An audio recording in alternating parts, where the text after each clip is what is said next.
What's up, basketball fans? Welcome to the Warriors Report. I just dropped a video about 4 hours ago, and I probably slept about 3.5.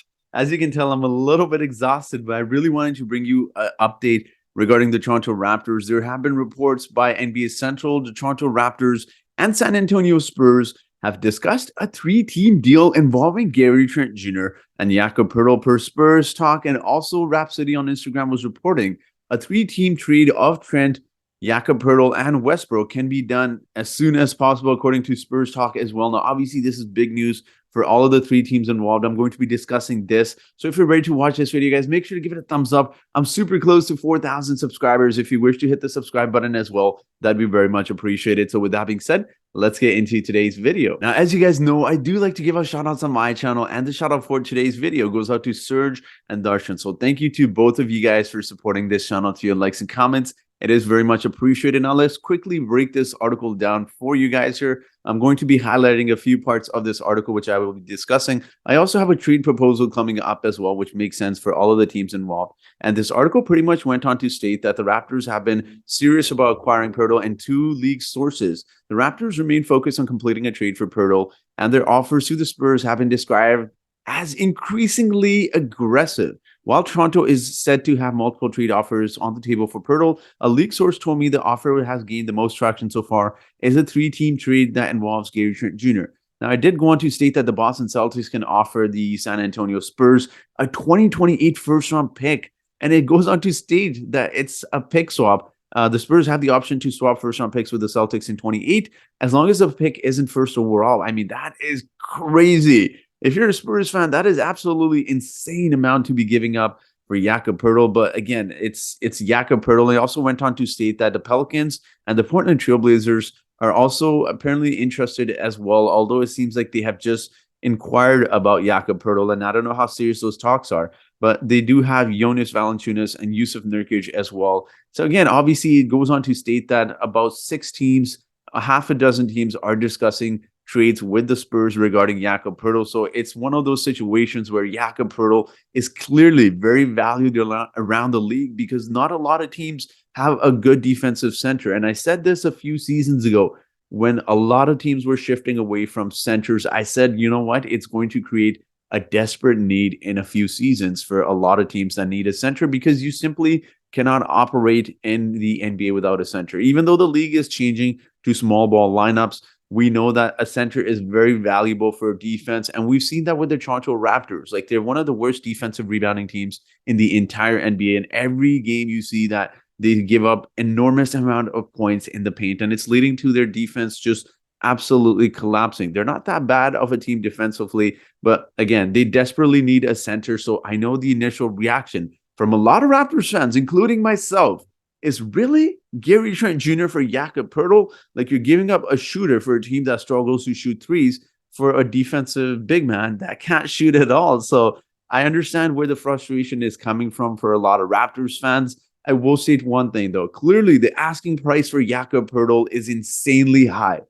It's clearly insanely high. A lot of teams want him, and Boston is going as far as to give him almost pretty much an unprotected 2028 first-round pick, which is, if you're asking me, that's ludicrous, man.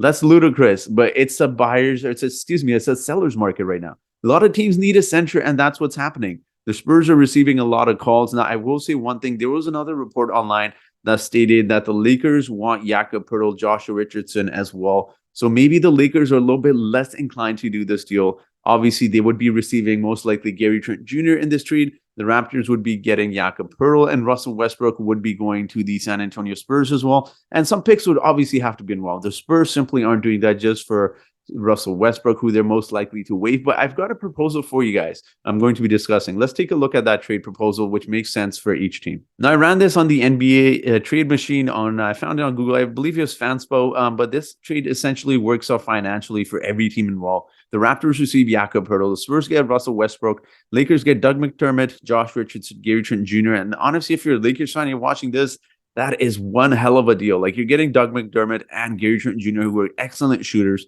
And Josh Richardson, last I saw of him, he was a good defender. I don't know if he's been playing a lot for the Spurs this season, but that is a solid deal for a Lakers team that has already acquired Rui Hachimura, by the way, which is a solid deal. They gave up 3 second-round picks and Kendrick Nunn to the Washington Wizards for Rui Hachimura. And obviously, the Spurs get Russell Westbrook. Now, I'm assuming in a trade like this, the Lakers probably send out at least one first-round pick. I don't know if the Raptors do because, look, like you're giving up Gary Trent Jr., you should be technically receiving young assets for him as well. And Jakob Poeltl is an expiring contract, right? So the only thing about this is, again, the Lakers will send some picks. I don't know how much roster space the Lakers have, so maybe they're additionally sending a minor player to a team like the Raptors.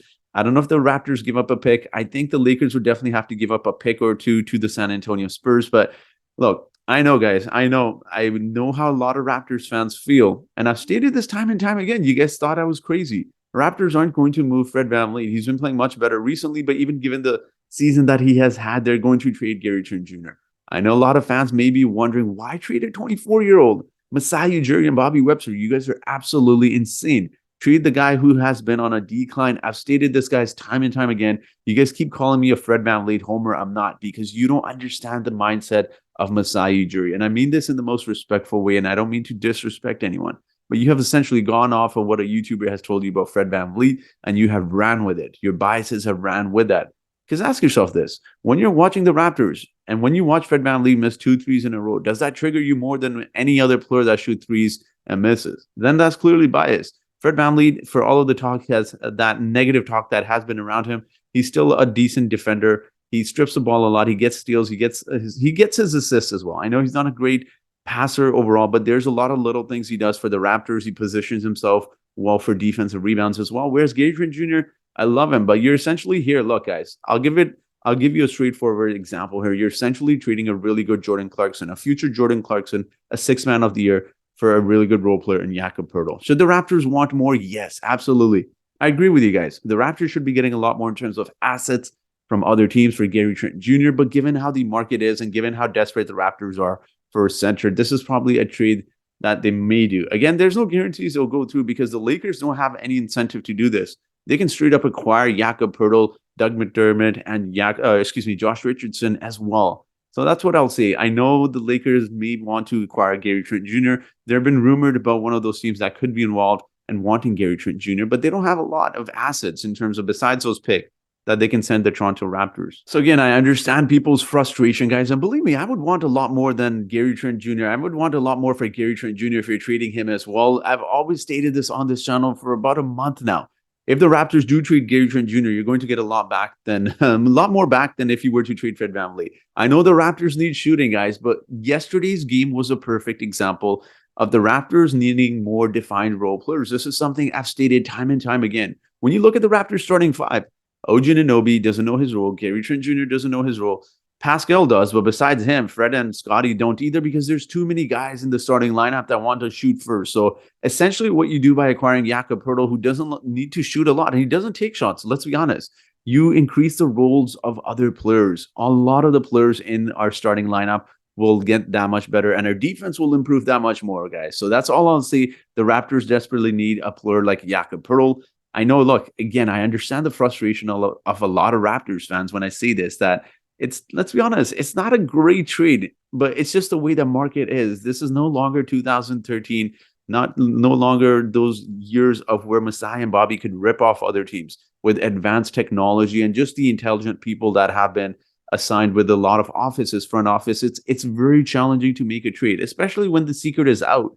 The entire NBA knows that Masai Ujiri has done great trades in the past where he has fleeced a lot of teams. So they know that. They're not willing to trade with Masai Ujiri. Perhaps, obviously, the Spurs are one of them because we've made trades with them in the past. But it's not as easy to rip off other teams as it used to be in the past. But again, we'll see what happens. Very interesting news. I honestly would do this trade considering the Raptors' defensive woes. I know a lot of people are on the let's tank for Wemby and Scoot. But the Raptors long-term, whether they decide to tear it down or whether they decide to retool, they need a center as it is, guys.